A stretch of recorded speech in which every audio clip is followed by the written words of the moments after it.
نحمده ونصلي على رسوله الكريم اما بعد. سورۃ احزاب آیت نمبر 26 وَأَنزَلَ الَّذِينَ ظَاهَرُوهُم مِّنْ أَهْلِ الْكِتَابِ مِنْ صَيَاصِيهِمْ، اور اس نے ان اہل کتاب کو جنہوں نے ان کی مدد کی تھی ان کے قلعوں سے اتار دیا، وَقَذَفَ فِي قُلُوبِهِمُ الرُّعْبَ، اور ان کے دلوں میں رعب ڈال دیا، فَرِيقًا تَقْتُلُونَ وَتَأْسِرُونَ فَرِيقًا، ایک گروہ کو تم قتل کرتے تھے اور دوسرے گروہ کو تم قید کرتے تھے۔ ہم پیچھے پڑھ رہے تھے کہ غزوہ احزاب کے موقع پر جب فتح مل گئی، کفار بھاگ گئے، تو آپ صلی اللہ علیہ وسلم نے آ کر کیا کیا؟ اپنے ہتھیار اتار دیے اور غسل فرمایا۔ آپ صلی اللہ علیہ وسلم کے پاس حضرت جبرائیل آئے اور انہوں نے آ کر کیا کہا کہ ہم فرشتوں نے ابھی تک ہتھیار نہیں اتارے، تو آپ نے کیوں اتار دی؟ چلیے بنو قریظہ کی طرف، یعنی اب ایک جنگ غزوہ خندق کی باہر کے مشرکین کفار یہودیوں کے ساتھ انہوں نے لڑ لی، بغیر لڑائی کے اللہ تعالیٰ نے فتح عطا فرما دی۔ صرف اس میں انہیں کیا کرنا پڑا؟ خندق کھودنی پڑی اور 1 مہینے تک بھوک پیاس شدت سب کچھ برداشت کیا، تو اللہ تعالیٰ نے انعامات میں مال غنیمت بھی دیا اور بغیر کافروں سے لڑے جنگ میں فتح بھی عطا فرمائی۔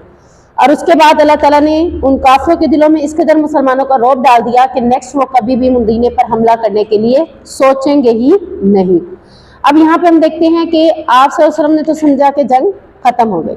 اب یہاں سے کیا پتہ چلتا ہے کہ نبی عالم الغیب نہیں تھے، غیب کا علم نہیں جانتے تھے۔ اگر غیب کا علم جانتے ہوتے کہ فرشتوں نے ہتھیار نہیں اتارے تو ابھی ہمیں اور جنگ بھی کرنی پڑے گی، تو آ کر غسل نہ کرتے بلکہ اگلی جنگ کے لیے پلاننگ کرنا شروع کر دیتے۔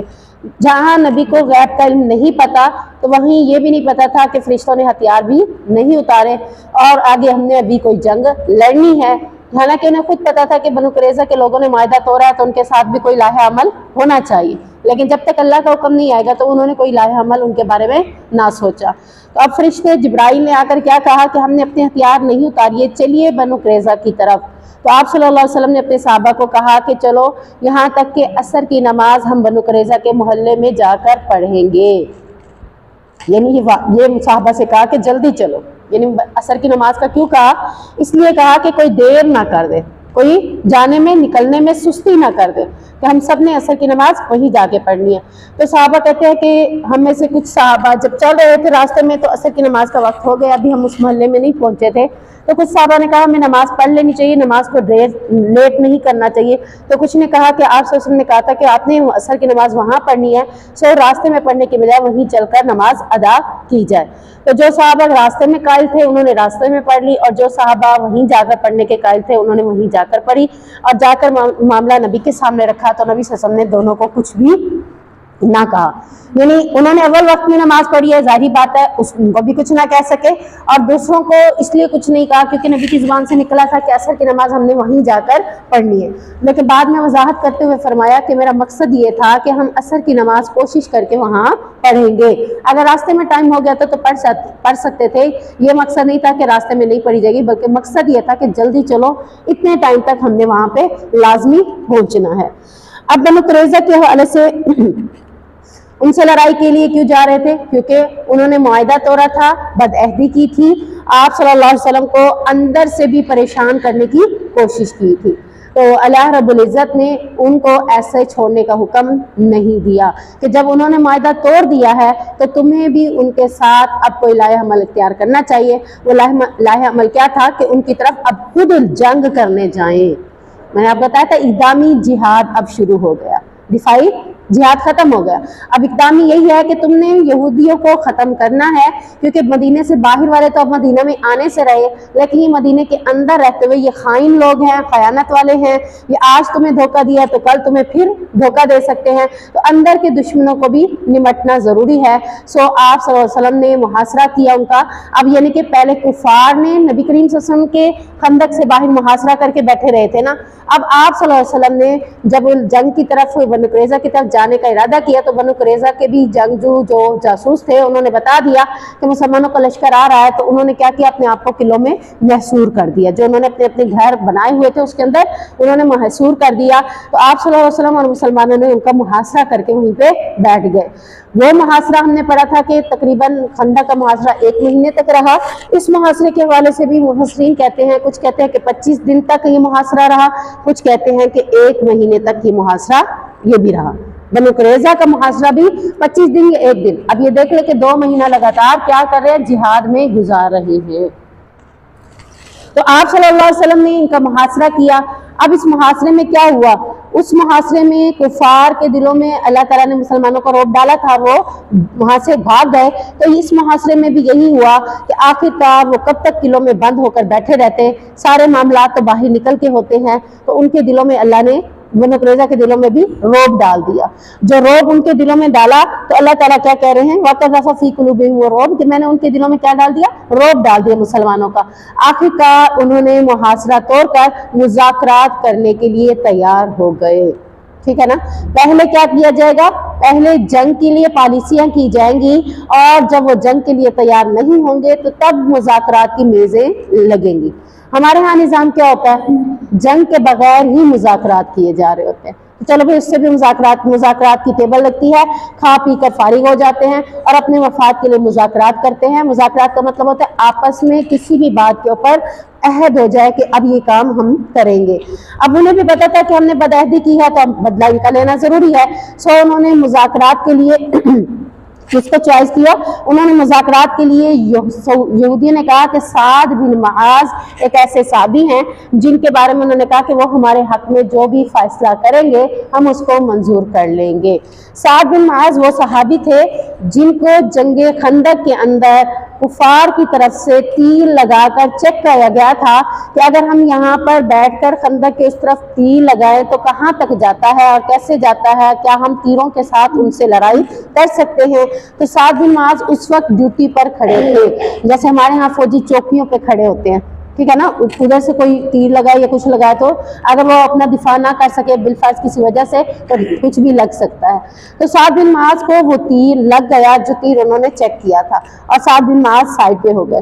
اس تیر کے لگنے کی وجہ سے ان کو زخم کافی آ چکے تھے، اور آپ صلی اللہ علیہ وسلم نے ان کا خیمہ ان کے گھر کو یعنی انہیں ان کے گھر سے نکال کر ان کو مسجد نبی کے قریب خیمہ لگا کر دیا تاکہ ان کو عبادات کرنے میں مشکل نہ ہو۔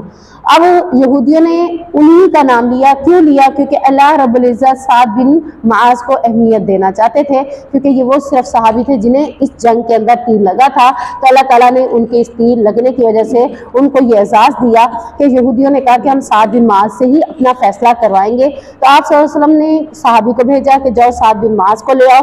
تو سعد بن معاذ آئے، وہ ایک گدھے پر سوار ہو کر آئے، کیونکہ زخم کا نشان جو تھا وہ بہت زیادہ تھا، خون بہت زیادہ بہہ چکا تھا۔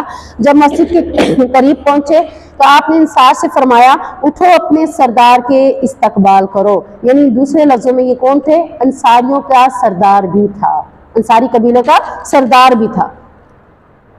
ہم نے شاید پڑھا ہے، کسی اور جگہ پہ پڑھا تھا کہ انصار اور مہاجرین میں آپس میں بحث شروع ہو گئی تھی، تو انصار کے بھی سردار کھڑا ہو گیا تھا اور مہاجرین کا، جنگ احد میں پڑھا تھا نا، اس میں بھی سعد بن معاذ کا ہی ذکر تھا۔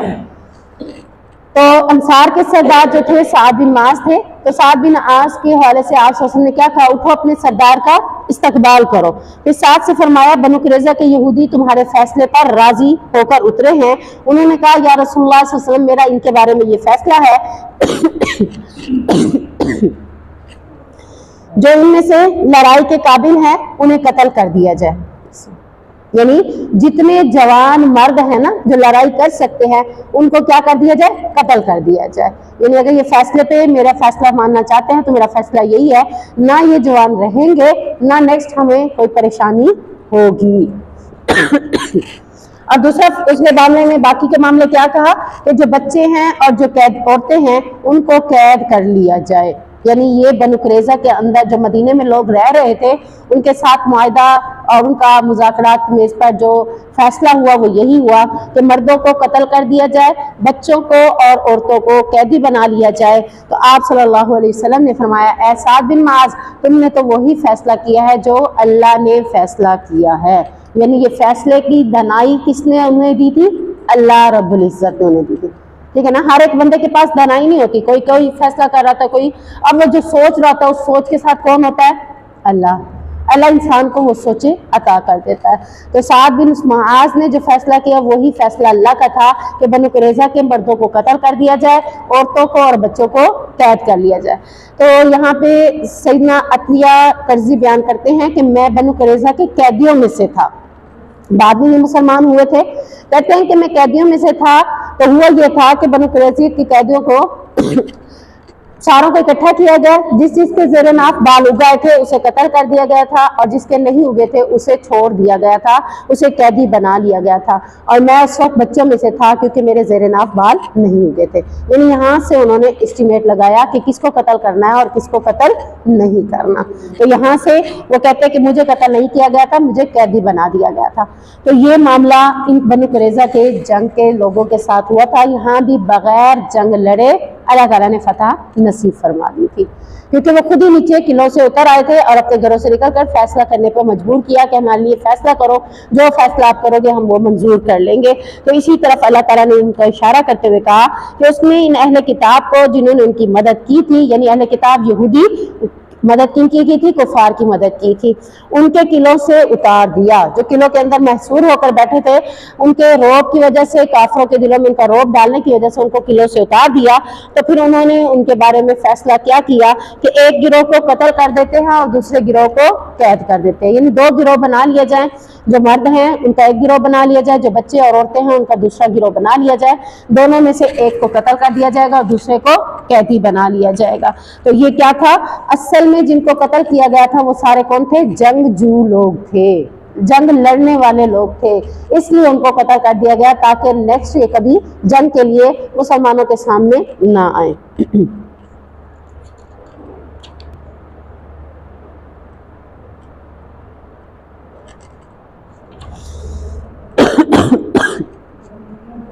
اب ہم یہاں پہ دیکھتے ہیں کہ دیکھیں پچھلی لڑائی میں بھی محاصرہ توڑا گیا, اس لڑائی میں بھی محاصرہ توڑا گیا. دونوں جگہوں پر اللہ تعالیٰ نے کافروں کے دلوں میں کیا ڈال دیا تھا؟ مسلمانوں کا روب ڈال دیا تھا. تو اللہ تعالیٰ کیا کہہ رہے ہیں کہ اللہ تعالیٰ فرما رہے ہیں کہ میں جب چاہوں یہ سارا کچھ ختم کر سکتا ہوں کافروں کے پاس, جس کو انہوں نے اپنے لیے سپر پاور بنا کر پیش کر دیا. وہ کیا سمجھتے ہیں کافر آج مسلمانوں کے اوپر چھت پر کیوں بیٹھے ہوئے ہیں؟ کیونکہ ان کے پاس مال ہے, زمینیں ہیں, جائیدادیں ہیں اور دنیا کا سارے یعنی کہ چیزیں مال موجود ان کے پاس ہے, جس کی وجہ سے وہ اپنے آپ کو سپر پاور سمجھتے ہوئے مسلمانوں کے ساتھ غلامی کا رویہ اپنائے ہوئے ہیں. تو یہاں پر اللہ تبارک و تعالیٰ کہتے ہیں کہ یہ سب کچھ مدینے کے اندر بنو قریظہ کے پاس موجود تھا. کیا کچھ موجود تھا؟ انہوں نے بنو قریظہ کے لوگوں نے زمینیں بنائی ہوئی تھی, جائیدادیں بنائی ہوئی تھی. کیسے؟ لوگوں کو سود پہ رقمیں دے دے کر, سود کے ساتھ انہوں نے بہت زیادہ اپنی معیشت کو مضبوط کر دیا تھا. آج سے ان کفار نے بھی تو اپنی معیشت کو مضبوط کیا ہے, تو اسی طریقے سے ہی مضبوط کیا ہوا ہے. لوگوں کو سود پہ پیسہ دے دے کر اپنی معیشت کو مستحکم کر دیا. اور اسی چیز کو دیکھتے ہوئے آج کے مسلمان بھی یہی سمجھتے ہیں کہ اگر کافر نے اپنی معیشت کو مضبوط کیا ہے تو انہی چیزوں سے, تو آج پاکستان کے اندر بھی وہ یہی نظام لانا چاہتے ہیں کہ سودی نظام لایا جائے تاکہ ہر کوئی امیر ہو جائے. لیکن جس کو رقم دی جاتی ہے وہ تو امیر نہیں ہوتا نا, وہ کیا ہو جاتا ہے؟ وہ تو مقروض ہو جاتا ہے, قرض کا مارا ہو جاتا ہے.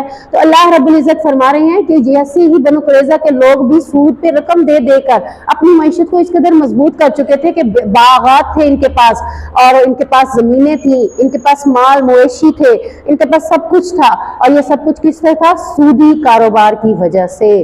اور آج اس سودی کاروبار کو حلال سمجھا جاتا ہے, جبکہ اللہ نے اس کو قرآن میں حرام کرتے ہوئے کہا کہ آج کے بعد جو ایکسٹرا رقم ہے اس کو چھوڑ دو, جو اصل ہے وہ لو. یعنی یہ حکم نازل ہوتے وقت اللہ تعالیٰ نے کہہ دیا تھا کہ یمحق اللہ الربا, سود کو مٹا ڈالو.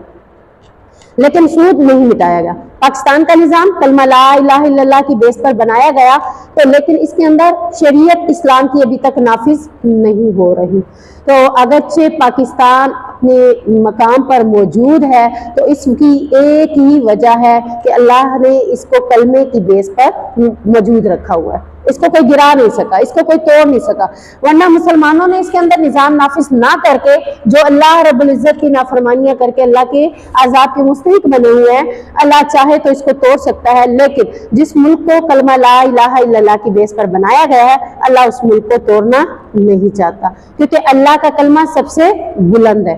اللہ نے خود ہی کہہ دیا نا، افضل الذکر لا الہ الا اللہ، سب سے بہتر ذکر لا الہ الا اللہ۔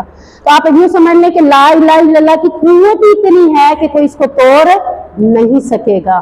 توڑنے کی کوشش 1947 سے وہ کر رہے ہیں، جیسے ہی بنا اس دن سے یہ توڑنے کی کوشش کر رہے ہیں، آج تک نہیں توڑا اور قیامت تک کبھی بھی اس کو نہیں توڑ سکیں گے انشاءاللہ۔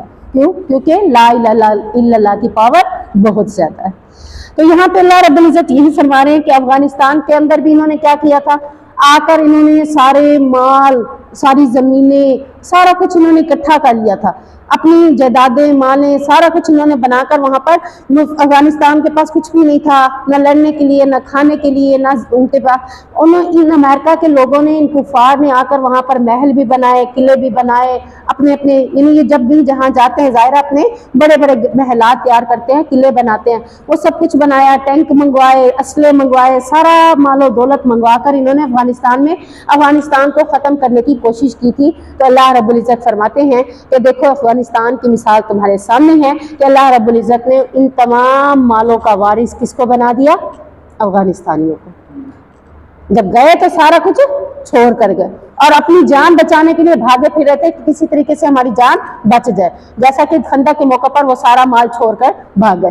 جب بھی ان کے دلوں پہ اللہ مسلمانوں کا روب ڈالتا ہے تو یہ اپنا کچھ بھی لے کر نہیں جاتے، جو سب کچھ بنایا ہوتا ہے وہ سب کچھ کس کے پاس آ جاتا ہے؟ مسلمانوں کے پاس۔ اور یہ سب کچھ کیسے آتا ہے؟ ہماری پاکستان کے اندر بار بار اکانومی کے حوالے سے باتیں ہو رہی ہیں کہ معیشت کیسے مضبوط ہوگی، معیشت کو مضبوط کرنے کے لیے کیا کیا پلاننگ ہو، یہ مذاکرات چلتے ہیں، میزیں لگتی ہیں، بڑے بڑے لوگ بیٹھتے ہیں، کھا پی کر فارغ ہو جاتے ہیں، کبھی انہوں نے قرآن سے رہنمائی لی ہی نہیں ہے کہ قرآن میں اللہ رب العزت کیسے اکانومی دیتا ہے، کیسے معیشت کو مستحکم کرتا ہے۔ خندق کے اندر بھی اللہ نے مال غنیمت دے کر مدینے کو مستحکم کیا، اور مہینہ جو محاصرہ بنو قریظہ کے ساتھ رہا، اب جب بنو قریظہ کے سارے مرد مر گئے، عورتیں اور بچے قیدی بنا لیے گئے، تو ان کے مال، ان کی زمینیں، ان کی جائیدادوں کا بھی وارث کس کو بنا دیا؟ اللہ رب العزت نے مسلمانوں کو ان کا وارث بنا دیا۔ اسی کا ذکر اللہ تعالیٰ اگلی آیت میں کرتے ہوئے فرماتا ہے وَأَوْرَثَكُمْ، اور تمہیں ان کی زمینیں، وَأَوْرَثَكُمْ أَرْضَهُمْ، اور تمہیں ان کی زمینوں کا وارث بنا دیا، وَدِيَارَهُمْ، ان کے گھروں کا وارث بنا دیا، وَأَمْوَالَهُمْ، اور ان کے مالوں کا بھی وارث بنا دیا، وَأَرْضًا لَمْ تَطَئُوهَا، اور اس زمین کا بھی جس پر تم نے ابھی قدم نہیں رکھا تھا۔ یہاں پہ ایک قسم کی بشارتیں بھی ساتھ دے دی اور ساتھ ساتھ یہ بھی بتا دیا کہ کیا کچھ تمہیں مل گیا۔ تو یہ سب کچھ کس میں ملا؟ کل پہ ہم نے پڑھا کہ جہاد کی برکتیں ہیں، اللہ کے نبی نے فرمایا رزق کہاں ہے؟ میری تلوار کے سائے میں ہے۔ اور آج بھی اللہ تعالیٰ اس جنگ کے ساتھ بھی یہی بتا رہا ہے کہ جو بنو قریظہ کے ساتھ لڑنے کے لیے گئے تھے اس میں بھی اللہ نے ساتھ میں کیا دے دیا؟ مال بھی دے دیا، زمینوں کا بھی وارث بنا دیا، گھروں کا بھی وارث بنا دیا، سب کچھ مسلمانوں کے ہاتھ آ گیا۔ اور ساتھ میں یہ بشارت بھی دے دی کہ اس زمین کا وارث بھی بنا دیا جس زمین پہ تم نے ابھی قدم بھی نہیں رکھا۔ اس کے مفسرین 4 نکات پیش کرتے ہیں، 4 تفسیریں بیان کرتے ہیں۔ نمبر 1 تفسیر یہ ہے کہ بنو قریظہ کی وہ زمین جہاں انہوں نے باغات بنائے ہوئے تھے اور ان باغات میں وہ کسی کو بھی جانے نہیں دیتے تھے سوائے اپنے، ان زمینوں کا بھی وارث کس کو بنا دیا اللہ تعالیٰ نے؟ ان مسلمانوں کو۔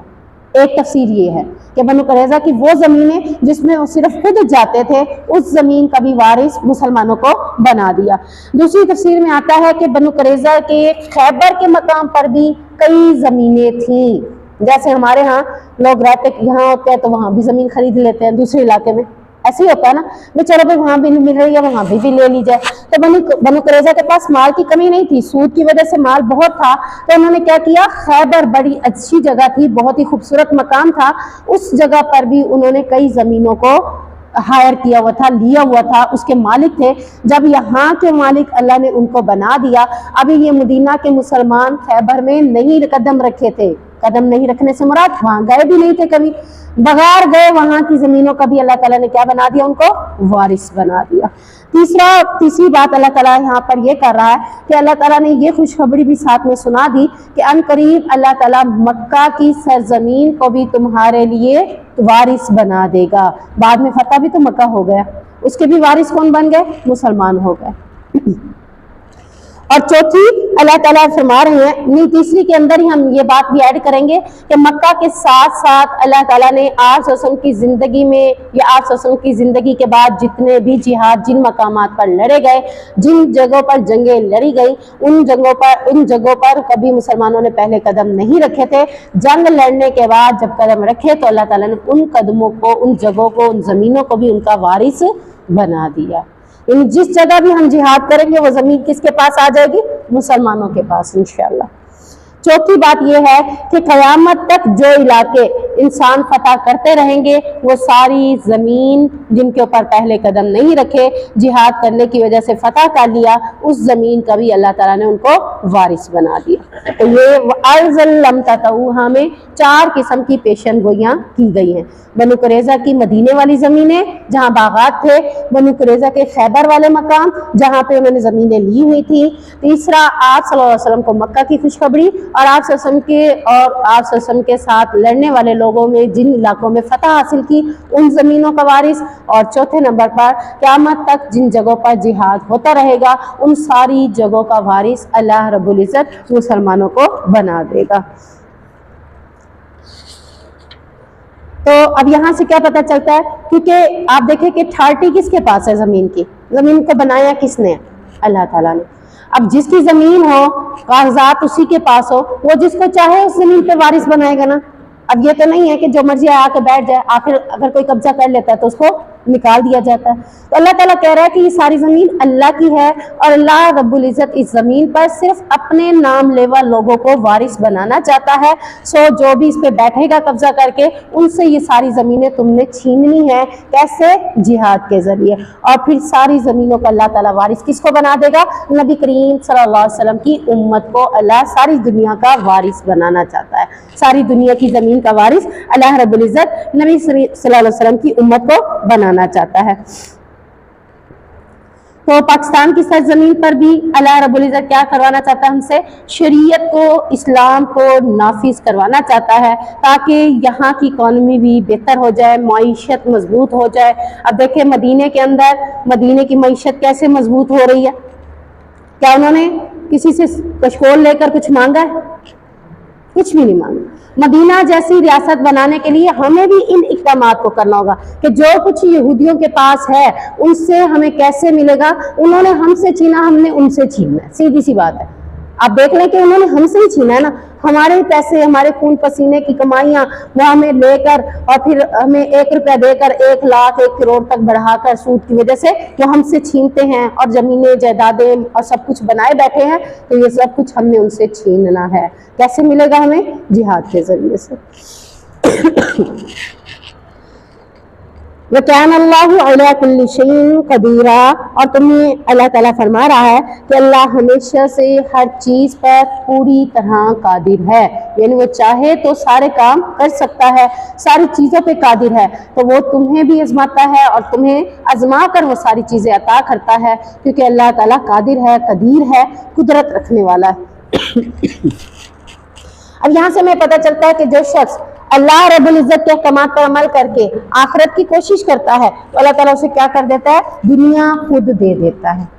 اب ان صحابیوں کو دیکھ لے، ایک وقت تھا کہ یہودی گزرتے ہوئے مکہ کے اندر بھی، مدینے کے اندر بھی لوگ گزرتے ہوئے، کفار گزرتے ہوئے یہ کہتے تھے پتہ نہیں ہے کیا، کمانے کے لیے نہیں نکلتے، رزق کے لیے نہیں نکلتے، بازاروں میں نہیں بیٹھتے۔ جب دیکھو مسجدوں میں گرے پڑے ہیں، اب مسجدوں میں گریں گے، کھانے کو کچھ نہیں کمائیں گے تو پھر یہی بے ہوش ہوں گے، گریں گے، کمزور ہوں گے، نڈھال ہوں گے۔ تو اللہ رب العزت ان سے کیا چاہتا تھا؟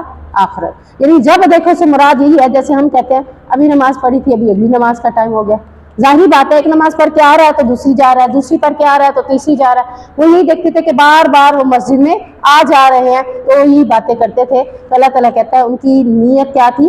اللہ سے آخرت کے وہ ارادہ رکھتے تھے، اس لیے اللہ کی عبادات میں اپنے آپ کو مشغول رکھتے تھے۔ تو اللہ رب العزت نے ان کو دنیا خود دے دی.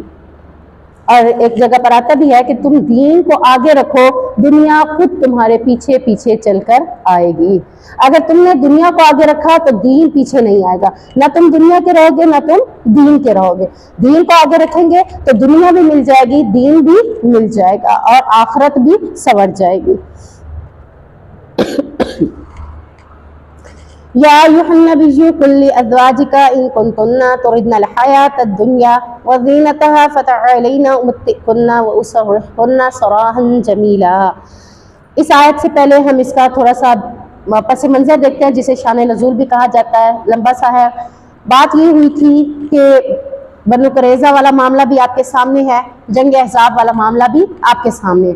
اب کیا ہوا؟ مال غنیمت کے ڈھیر لگ گئے. مال جو تھا نہیں، اب کیا ہو گیا؟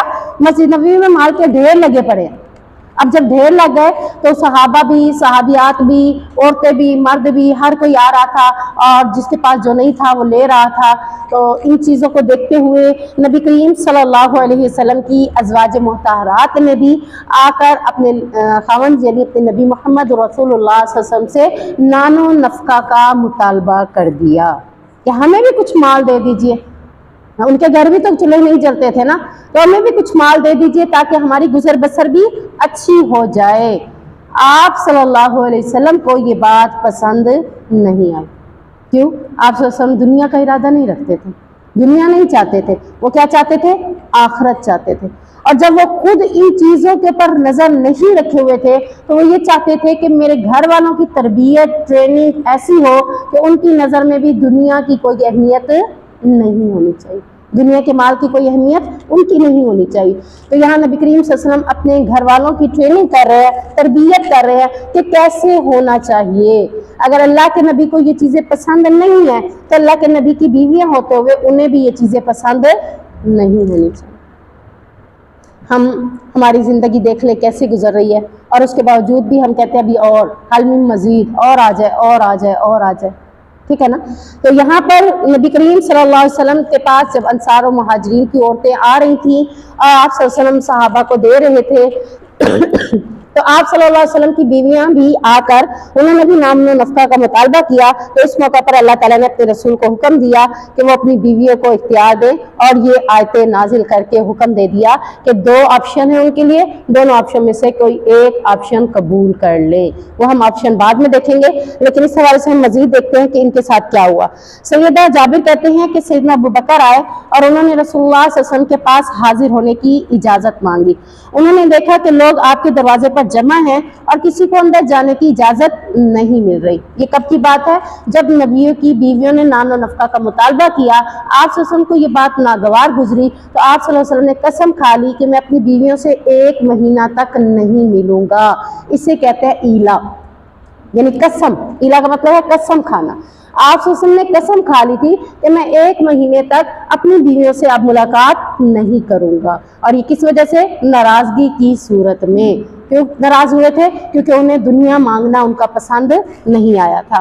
اب لوگ آپ کے دروازے پر جمع تھے لیکن کسی کو اندر جانے کی اجازت نہیں مل رہی تھی. ابوبکر کو جب اجازت ملی تو وہ اندر گئے، پھر سیدنا عمر آئے اور اجازت مانگی، ان کو بھی اجازت دے دی گئی. انہوں نے نبی کو دیکھا کہ آپ بیٹھے ہوئے ہیں اور آپ کے گرد آپ کی بیویاں غمگین اور خاموش بیٹھی ہوئی ہیں. سیدنا عمر نے اپنے دل میں کہا کہ میں کوئی ایسی بات کہوں کہ آپ صلی اللہ علیہ وسلم خوش ہو جائیں. انہوں نے عرض کی اللہ کے رسول کاش آپ دیکھتے خارجہ کی بیٹی کو، یعنی عمر کس کا ذکر کر رہے ہیں؟ اپنی بیوی کا ذکر کر رہے ہیں. خارجہ کی بیٹی ان کی بیوی تھی. اگر وہ مجھ سے خرچہ مانگتی تو میں اس کا گلا گھونٹ دیتا. یعنی دنیا کا نان و نفقہ کا مطالبہ میری بیوی مجھ سے کرتی تو میں کیا کرتا؟ اس کا گلا گھونٹ دیتا. یہ سن کر آپ صلی اللہ علیہ وسلم ہنسے. آپ نے فرمایا یہ سب میرے گرد بیٹھی ہوئی ہیں، جیسا کہ تم دیکھ رہے ہو یہ مجھ سے خرچ مانگ رہی ہیں. تو سیدنا ابوبکر کھڑے ہو کر سیدہ عائشہ کا گلا گھونٹنے لگے اور سیدنا عمر کھڑے ہو گئے اور اپنی بیٹی حفصہ کا گلا گھونٹنے لگے. ہم دونوں کا ذکر پڑھ چکے ہیں نا ازواج مطہرات میں. حفصہ کا بھی، حفصہ بنت عمر کہ وہ نبی کی بیوی تھی اور عمر کی بیٹی تھی، اور عائشہ ابوبکر کی بیٹی تھی اور نبی کی بیوی تھی. دونوں موجود تھے تو دونوں نے اٹھ کے کیا کیا؟ اپنی اپنی بیٹیوں کے گلے گھونٹنے لگے.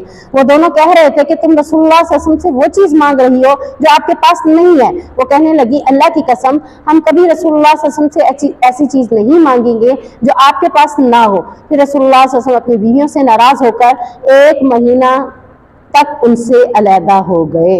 یعنی یہ تھوڑا ابھی گھر کا معاملہ تھا، جب یہ معاملہ چلا اس کے بعد علیحدہ ہوئے، 1 مہینے تک ان سے ملنے کے لیے نہ ملے، علیحدہ ایک جگہ پر مختص ہو گئے. اور پھر کہتے ہیں کہ جب 29 دن گزر گئے تو نبی کریم صلی اللہ علیہ وسلم باہر نکلے تھے، اپنی بیویوں کے پاس گئے تھے اور یہ آیتیں نازل ہو کر اتر چکی تھی اور یہی آیتوں کا پیغام لے کر وہ اپنی ازواج مطہرات کے پاس گئے تھے. اس کے حوالے سے کچھ اور بھی حدیثوں کے اندر ہیں، وہ بھی پڑھ لیتے ہیں. عمر بیان کرتے ہیں کہ جب نبی کریم نے اپنی بیویوں سے گوشہ نشینی اختیار کر لی تو میں مسجد میں داخل ہوا. لوگوں نے دیکھا کہ وہ کنکریاں الٹ پلٹ رہے ہیں اور کہہ رہے ہیں کہ رسول اللہ صلی اللہ علیہ وسلم نے اپنی بیویوں کو طلاق دے دی. یہ اس زمانے کی بات ہے کہ ازواج مطہرات کو حکم نہیں دیا گیا تھا پردے کا. سیدنا عمر نے کہا کہ میں نے دل میں سوچا کہ میں ضرور آج کا حال معلوم کروں گا، لہٰذا میں عائشہ کے پاس گیا. یعنی پردے کی آیات نہیں اتری تھی، پردے کا حکم نہیں تھا، تو حضرت عمر خود حضرت عائشہ کے پاس گئے. میں نے ان سے کہا ابو بکر کی بیٹی تمہارا یہ حال ہو گیا کہ تم رسول اللہ صلی اللہ علیہ وسلم کو تکلیف دینے لگی ہو. کہتی ہیں کہ انہوں نے کہا کہ مجھ کو تم سے اور تم کو مجھ سے کیا مطلب، یعنی نہ میں تمہاری بیٹی ہوں نہ تم میرے باپ ہو، تمہیں مجھ سے کیا مطلب ہے اور مجھے تم سے کیا مطلب ہے. اے خطاب کے بیٹے تم اپنی بیٹی کی خبر لو، میرے پاس آنے کی بجائے اپنی بیٹی کے پاس جاؤ. کہتے ہیں کہ میں حفصہ کے پاس گیا اور میں نے ان سے کہا اے حفصہ نوبت یہاں تک پہنچ گئی کہ آپ صلی اللہ علیہ وسلم کو عزت دینے لگی. اللہ کی قسم تم جانتی ہو کہ آپ صلی اللہ علیہ وسلم ان کو نہیں چاہتے، اگر میں نہ ہوتا تو اب تک تم کو طلاق دے چکے ہوتے. یعنی حضرت حفصہ کو طلاق کا معاملہ بھی چلا تھا، ہم نے پڑھا تھا نا کہ کچھ وجوہات کی وجہ سے طلاق دینی پڑی، پھر عمر کی وجہ سے انہوں نے طلاق نہیں دی. تو اب یہی بات حضرت عمر دوبارہ کہہ رہے ہیں کہ اے حفصہ تم جانتی ہو کہ نبی کریم صلی اللہ علیہ وسلم کی تم لاڈلی نہیں ہو، چہیتی نہیں ہو، اگر میں نہ ہوتا تو تمہیں اب تک طلاق بھی دے چکے ہوتے. اس پر وہ پھوٹ پھوٹ کر رونے لگی. میں نے ان سے کہا کہ رسول اللہ صلی اللہ علیہ وسلم کہاں ہیں؟ انہوں نے کہا وہ اپنے سٹور میں اپنے بالا خانے میں تشریف فرما ہے. صحیح بخاری میں ہے کہ عمر بیان کرتے ہیں کہ میں حفصہ کے حجرے سے باہر نکلا اور منبر کے پاس آیا تو دیکھا کہ لوگ ارد گرد بیٹھے ہوئے ہیں، ان میں سے کچھ رو رہے ہیں. میں تھوڑی دیر ان کے پاس بیٹھا رہا، پھر مجھ پر رنج کا غلبہ ہوا تو میں اٹھ کر اس بالا خانے کے پاس آیا جس میں آپ اسٹے کر رہے تھے. میں نے اس کالے غلام سے کہا جو وہاں پہ بیٹھا ہوا تھا کہ عمر کے لیے اجازت مانگو. اس نے اندر جا کر رسول اللہ صلی اللہ علیہ وسلم سے بات کی، پھر باہر نکلا تو کہنے لگا میں نے آپ سے تمہارا ذکر کیا لیکن آپ خاموش رہے، چنانچہ میں لوٹ آیا. یعنی آپ صلی اللہ علیہ وسلم نے اجازت نہیں دی تو میں لوٹ آیا ہوں. منبر کے پاس بیٹھے جو لوگ تھے ان کے ساتھ بیٹھ گئے، رنجیدہ ہو گئے اور رنج کا غلبہ تھا. میں بالا خانہ کے پاس بیٹھ گیا اور اس سے وہی کہا جو پہلے کہا تھا، لیکن پھر ویسا ہی معاملہ ہوا. یعنی دوبارہ کہا کہ دوبارہ جاؤ، اب پوچھ کے آؤ. دوبارہ بھی وہ خاموشی سے لوٹ آیا. چنانچہ میں منبر کے گرد بیٹھے ہوئے لوگوں کے ساتھ بیٹھ گیا. پھر مجھ سے رہا نہ گیا، رنج نے غلبہ کیا. اس غلام کے پاس گیا، پھر کہا کہ عمر کے لیے تیسری بار اجازت لے کر آؤ، لیکن آپ کے بھی پھر وہی ہوا. آخر میں پیٹھ موڑ کر مسجد کی طرف چلا. اس وقت غلام نے مجھے پکارا اور کہا آپ صلی اللہ علیہ وسلم نے آپ کو اجازت دے دی ہے. یہ سن کر میں آپ کے پاس گیا. آپ کھجور کی چٹائی پر لیٹے ہوئے تھے، اس پر کوئی بچھونا وغیرہ نہیں تھا. چٹائی کے نشان آپ کے پہلو پر پڑ گئے تھے. آپ اس وقت ایک ایسے تکیے پر ٹیک لگائے ہوئے تھے جس میں کھجوروں کی چھال بھری ہوئی تھی. میں نے کھڑے کھڑے ہی آپ کو سلام کیا اور پوچھا کہ کیا آپ نے اپنی بیویوں کو طلاق دے دی ہے؟ آپ نے میری طرف نگاہ اٹھا کر کہا اور فرمایا نہیں. پھر میں نے آپ کا غم ہلکا کرنے کی کوشش کی اور کھڑے ہی کھڑے کہا اللہ کے رسول آپ دیکھیے ہم قریش کے لوگ عورتوں پر غالب تھے، پھر ہم ایسے لوگوں کے پاس آئے جن کی عورتیں ان پر غالب ہے. یہ مکہ میں رہ رہے تھے تو مکہ کی عورتیں کیا تھی؟ ہمارے غالب میں تھی، ہمارے انڈر میں تھی. پھر ہم وہاں آئے جہاں کی عورتیں مردوں پہ غالب ہیں، یعنی مدینہ کے اندر. یہ سن کر آپ مسکرا دیے. میں نے عرض کی اے اللہ کے رسول کاش آپ ملاحظہ کرتے کہ میں حفصہ کے پاس گیا اور میں نے کہا تو اپنی ہمجولی سے دھوکہ نہ کھانا، وہ تجھ سے زیادہ خوبصورت ہے. کس کی ذکر ہو رہا ہے؟ حضرت عائشہ کا. اور رسول اللہ صلی اللہ علیہ وسلم تجھ سے زیادہ اس سے محبت کرتے ہیں. ان کی مراد سیدہ عائشہ تھی. یہ سن کر آپ پھر مسکرائے. جب میں نے دیکھا کہ آپ پھر مسکرائے تو میں بیٹھ گیا. یعنی یہ رنج کو غم کو ہلکا کرنے کے لیے ایسی باتیں کر رہے تھے. اور جب دیکھا کہ نبی کا تھوڑا سا موڈ خوشگوار ہو گیا تو 2 باتیں کرنے کے بعد کیا کیا، میں وہیں بیٹھ گیا. آپ کے گھر میں چاروں طرف دیکھنے لگا. اللہ کی قسم سوائے 3 کھالوں کے اور کوئی چیز نظر نہ آئی. گھر میں اور کوئی چیز نہیں ہے 3 کھالوں کے علاوہ.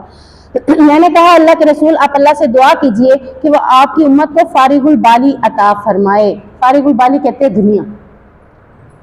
ایران اور روم کے لوگ مالدار ہیں، اللہ نے ان کو دولت دے رکھی ہے، حالانکہ وہ اللہ کی عبادت نہیں کرتے۔ اس وقت آپ تکیہ لگائے ہوئے تھے، آپ نے فرمایا خطاب کے بیٹے کیا ابھی تم کو شک ہے ان لوگوں کو ان کی نعمتیں دنیا کی زندگی میں جلدی دے دی گئی ہیں؟ میں نے عرض کیا اللہ کے رسول میرے لیے استغفار کیجئے۔ یعنی اللہ کے نبی اپنے صحابی کی بھی تربیت کیا کر رہے ہیں کہ اگر تم دیکھ رہے ہو کہ ان کے پاس دنیا کا مال ہے تو تم یہ سمجھ رہے ہو کہ ہمارے پاس بھی ہونا چاہیے، حالانکہ تمہیں پتا ہے کہ ان کو دنیا میں ہی ساری نعمتیں دے دی گئی، آخرت میں ان کے لیے تو جہنم ہے نا، نعمتیں نہیں ہیں۔ تو آپ حضرت عمر نے کیا کہا پھر آپ سے سمجھے کہ میرے لیے استغفار کیجئے کہ میں نے ایسی بات کی ہے تو یہ غلط بات تھی۔ صحیح مسلم میں ہے کہ عمر کہتے ہیں میں نے کہا اللہ کے رسول جب میں مسیح میں داخل ہوا تو مسلمان کنکریاں الٹ پلٹ رہے تھے اور کہہ رہے تھے کہ رسول اللہ صلی اللہ علیہ وسلم نے اپنی بیویوں کو طلاق دے دی، تو کیا میں اتروں اور ان کو خبر دے دوں کہ آپ نے ان کو طلاق نہیں دی؟ یہ بات آپ سے پہلے وہ پوچھ چکے ہیں۔ تو آپ سے نے فرمایا ہاں اگر تم چاہو میں آپ سے باتیں کرتا رہا یہاں تک کہ آپ کے چہرہ مبارک سے غصہ چلا گیا، آپ ہنسے یوں کہ آپ کے دانت دکھائی دیے۔ یہاں سے اب ایک اور رسواں پتہ چلتا ہے کہ ہنسنا کتنا چاہیے، صرف اتنا کہ دانت نظر آئے، اتنا نہیں کہ کہکا لگا لیا جائے، یعنی منہ کھول دیا جائے، منہ نہیں کھولنا۔ ہنسنا ہے تو کتنا ہنسنا ہے؟ صرف اتنا کہ دانت نظر آ جائے۔ آپ کی ہنسی تمام لوگوں کی ہنسی سے زیادہ خوبصورت ہوتی تھی۔ سیدنا عمر بیان کرتے ہیں کہ پھر رسول اللہ صلی اللہ علیہ وسلم نیچے اترے، میں بھی اترا، میں اس کھجور کے تنے کو پکڑتا ہوا اتر رہا تھا اور رسول اللہ صلی اللہ علیہ وسلم اس طرح بے تکلف اتر رہے تھے جیسے زمین پر چل رہے ہوں، آپ نے تنے کو چھوا تک نہیں۔ پھر میں نے عرض کی اللہ کے رسول آپ بالا خانے میں 29 دن رہے، آپ نے فرمایا مہینہ کبھی 29 دن کا ہوتا ہے اور کبھی 30 دن، یعنی اس دن جس دن انہوں نے نبی نے عمر سے ملاقات کی اب کتنے دن ہو چکے تھے؟ 29 دن گزر چکے تھے۔ آپ سے تھوڑا رنجیدہ خاطر بھی ختم ہو گئے، پھر عمر کے ساتھ ہی باہر نکل رہے تھے۔ تو عمر نے یہ بات کیوں کی ہے؟ اس لیے کہ انہیں یاد دلا رہے تھے کہ آپ نے تو مہینے کی قسم کھائی تھی، ابھی تو 29 دن گزرے ہیں۔ تو آپ سے نے کیا فرمایا کہ ایک مہینہ کبھی 29 دن کا ہوتا ہے، سو یہ والا مہینہ بھی 29 دن کا ہی تھا، میں نے اپنی قسم کو پورا کر لیا۔ صحیح بخاری میں ہے کہ عائشہ بیان کرتی ہیں کہ 29 دن کے بعد آپ پہلے میرے پاس آئے، میں نے کہا اللہ کے رسول آپ نے تو قسم کھائی تھی کہ ایک مہینہ تک آپ اپنی بیویوں کے پاس نہیں آئیں گے، تو ابھی تو 29 راتیں گزری ہیں، میں ان کو گنتی ہی رہی ہوں۔ آپ صلی اللہ علیہ وسلم نے فرمایا یہ مہینہ 29 دن کا ہے، اور وہ مہینہ 29 دن ہی کا تھا۔ عائشہ نے کہا پھر اللہ تعالیٰ نے اختیار دے دیا اور نبی صلی اللہ علیہ وسلم پر یہ آیات نازل کی، ٹھیک ہے نا۔ یہ سارا شان نزول ایک قسم کا ہے کہ الہ کی قسم کھائی، کیوں کھائی اس کی وجہ بتائے، اور پھر الہ کی قسم کھانے کے بعد باہر نکلے تو آیات نازل ہو چکی تھی، اور ان آیات میں آپ صلی اللہ علیہ وسلم نے سب سے پہلے حضرت عائشہ سے ہی پوچھا۔ آپ نے فرمایا عائشہ میں تم سے ایک بات کہتا ہوں، اس کے جواب میں تم جلدی نہ کرنا، اپنے والدین سے مشورہ کر لینا۔ عائشہ نے کہا میں خوب جانتی تھی کہ میرے والدین رسول اللہ صلی اللہ علیہ وسلم سے جدا ہونے کے لیے کبھی بھی مجھے رائے نہیں دیں گے۔ پھر رسول اللہ صلی اللہ علیہ وسلم نے فرمایا اللہ تعالیٰ فرماتا ہے یا ایھا النبی، ہم اس کا ترجمہ دیکھ لیتے ہیں کہ اے نبی کریم صلی اللہ علیہ وسلم اپنی بیویوں سے کہہ دیجئے اگر تم دنیا کی زندگی اور اس کی زینت کا ارادہ رکھتی ہو تو آؤ میں تمہیں کچھ سامان دے کر تمہیں رخصت کر دوں۔ یہ پہلا آپشن تھا، یعنی اگر تمہیں دنیا کا مال چاہیے تو اللہ کے نبی تمہیں دنیا کا مال دے کر پھر کیا کریں گے؟ اپنے پاس نہیں رکھیں گے، پھر تمہیں کیا کر دیں گے؟ رخصت کر دیں گے، فارغ کر دیں گے۔ تو رخصتی میں یہی بات ہوگی۔ اور دوسری چیز کیا اللہ تعالیٰ نے نازل کی؟ وَإِن كُنتُنَّ تُرِدْنَ اللَّهَ، اگر تم اللہ اور اس کے رسول اور آخرت کا گھر کا ارادہ رکھتی ہو تو بے شک اللہ نے تم میں سے نیکی کرنے والوں کے لیے بہت زیادہ اجر تیار کر رکھا ہے۔ دوسرا آپشن کیا ہے؟ مال چھوڑ کر اللہ اور اس کے رسول کو اور آخرت کے گھر کو ترجیح دو۔ تو حضرت عائشہ سے یہ باتیں نبی کریم صلی اللہ علیہ وسلم کر رہے تھے تو کیا کہہ رہے تھے کہ اپنے والدین سے مشورہ کیے بغیر جواب نہ دینا۔ کم سن تھی اس لیے کہا، محبت تھی اس لیے کہا، کہیں ایسا نہ ہو جلدی سے جواب میں، چھوٹی سی تو ہیں تو کہیں مال کا ارادہ نہ کر بیٹھے، تو اس لیے کہا کہ والدین سے مشورہ کرنا۔ تو آپ صلی اللہ علیہ وسلم نے جب یہ دونوں آیتیں بیان کر کے مشورہ رکھا تو سیدہ عائشہ کہتی کہ میں نے عرض کیا کہ کیا میں اس سلسلے میں اپنے ماں باپ سے مشورہ کروں گی؟ میں تو اللہ اور اس کے رسول اور آخرت کے گھر کی طلبگار ہوں۔ اس کے بعد آپ صلی اللہ علیہ وسلم اپنی دوسری بیویوں کے پاس گئے اور ان کو بھی اختیار دیا کہ آپ دونوں میں سے جو آپشن لینا چاہتے ہیں لے لیں، تو سب نے حضرت عائشہ کی طرح جواب دیا، یعنی آخرت کو ترجیح دی، اللہ اور اس کے رسول کے گھر کو اہمیت دی اور دنیا کے مال کو چھوڑ دیا۔ تو یہاں سے پتہ چلتا ہے کہ ٹریننگ اپنے گھر والوں کی کیسے کی جائے، یعنی ایک مرد کی ذمہ داری ہے کہ وہ اپنے گھر میں نان و نفقہ جتنا ہے اس کو کھلا ہاتھ بھی رکھے، بلا شک کنجوسی نہ کرے، اگر اس کے پاس ہے کنجوسی نہ کرے، لیکن اگر نہیں ہے تو ٹریننگ یہ بھی کرے کہ اگر ایک وقت کا فاقہ کرنا پڑتا ہے تو بیوی بچوں کو ٹریننگ ہونی چاہیے۔ یہ نہیں شکوہ نہیں کرنا چاہیے انہیں کہ ہاں آپ نے تو ہمیں کچھ دیا ہی نہیں ہے، کچھ کھلایا ہی نہیں ہے، یا آپ کے پاس تو کچھ ہوتا ہی نہیں ہے۔ ایسی باتیں بیوی کی ٹریننگ کے لیے کس کو کرنی ہے؟ خاوند کو۔ اور خاوند کی اپنی ٹریننگ کیسے ہوگی؟ نبی کریم صلی اللہ علیہ وسلم کے اسوہ کو دیکھ کر، علم کو حاصل کر کے۔ کون سا علم؟ قرآن و حدیث کا علم۔ جب تک ہم دونوں کے پاس ایک مرد اور ایک عورت کے پاس قرآن و سنت کا علم نہیں ہے، اپنے گھر کے اندر یہ ٹریننگ نہیں ہو سکتی۔ تو اللہ ہماری یہ ٹریننگ کرنا چاہتا ہے کہ تمہیں دنیا نہیں پسند ہونی چاہیے، دنیا کے مقابلے میں آخرت کے گھر کو ترجیح دینی ہے، کیونکہ آخرت کا گھر اور اللہ اور اس کے رسول کا حکم تمہارے لیے بہترین ہے۔ تو جو کوئی بھی اللہ اور اس کے رسول کو انتخاب کرتا ہے تو اللہ تعالیٰ کہتا ہے کہ نیکی کرنے والوں کے اجر کو میں ضائع نہیں کرتا۔ اگر آج دنیا میں نہیں مل رہا تو دنیا کی نعمت میں نے کل بھی بتا دی کچھ بھی نہیں ہے جنت کی نعمتوں کے مقابلے میں۔ جنت کی حور کا دوپٹہ کتنا قیمتی ہے، ٹھیک ہے نا؟ جب جنت کی حور کا دوپٹہ اتنا قیمتی ہے تو جنت کی نعمتیں کتنی قیمتی ہوں گی۔ تو ہمیں آخرت میں جنت کی طرف، یا اللہ اگر تو نے مجھے یہ دنیا میں نہیں دیا تو نہ دے، بلا شک آخرت میں ضرور دینا۔ ہم یہ دعائیں کیا کریں، یا اللہ تو مجھے آخرت میں دے۔ کوئی بھی نیکی کر رہے ہیں تو اس کی مقصد کیا ہو، یا اللہ یہ میں آخرت کی نعمتوں کے لیے، آخرت میں جنت کے لیے یہ نیکی کر رہی ہوں۔ آج رمضان کے اندر ہم کوشش میں لگے ہوئے ہیں، اپنے آپ کو جتنا محنت کر لے، جتنا تھکا لے، کس لیے تھکائیں گے، کس لیے محنت کریں گے؟ انشاءاللہ العزیز اللہ سے اجر لینے کے لیے، اجر عظیمہ، اسی اجر کو لینے کے لیے نیندوں کو قربان کر کے بیٹھیں گے، اللہ کی قرآن کو سنیں گے۔ ظاہری بات ہے رات دیر سے سونا، صبح اگر نماز کے بعد اشراق تک بیٹھنا، پھر ادھر آنا، یا پھر اپنی باقی عبادات کو دیکھ لیں مینج کرتے ہوئے، یہ سوچنا کہ نیند تو بڑی کم ہو رہی ہے، کوئی بات نہیں، پھر کر لیں گے۔ کیوں؟ کیونکہ ہم نے اس وقت اجرن عظیم لینا، جو ان دنوں میں اجر عظیم ایک ایک نیکی کا ملے گا وہ اور دنوں میں نہیں ملے گا۔ تو اللہ تعالیٰ ہمیں اور دنوں میں بھی عبادت میں استقامت نصیب فرمائے اور اس مہینے میں زیادہ سے زیادہ محنت کرنے کی توفیق عطا فرمائے۔ سبحانک اللہم و بحمدک، اشہد ان لا الہ الا انت، استغفرک و اتوب الیک۔